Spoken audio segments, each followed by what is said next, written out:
They are the people society fears most. A world of violence and coercion, gang wars and bloody riots. It's an entire nation behind bars, a prison nation.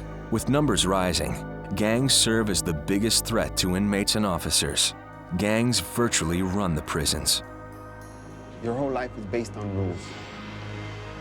Rules for when you get up, rules for who you can talk to, rules to how to perform daily tasks.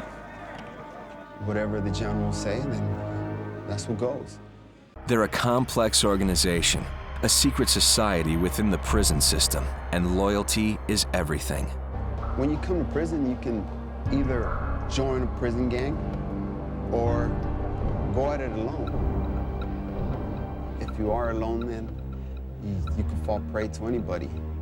Most often, inmates band together along racial and ethnic lines. Right here, you have the Northern Mexicans.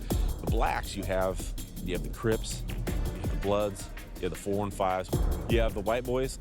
Most of them will probably lean towards the Nazi lowriders or the NLR or the Aryan Brotherhood, the AB. To survive, you have to stand by your own. You have to fight to protect them, even if it means putting your life in jeopardy. Folks in here aren't out for your best interests at heart, you know what I mean?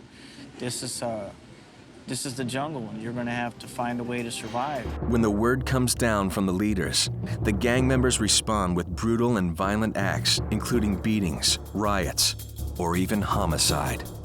If we put a hit on somebody, we basically want them life fighters to set a statement for the whole institution not to mess with the Crips. So in a world so tough, what is being done to try and turn these gang members around? We can't lock them away and throw away the key, because then what you have is we're creating madness, because everybody in here is, for the most part, most of them, will hit the streets again. We need to give them the ability to rehabilitate themselves. Prisons across America are working to provide a variety of programs to help rehabilitate convicts. Re-entry programs, job training, and substance abuse programs help the inmates to take responsibility for their actions. They're also getting the chance to get a higher education.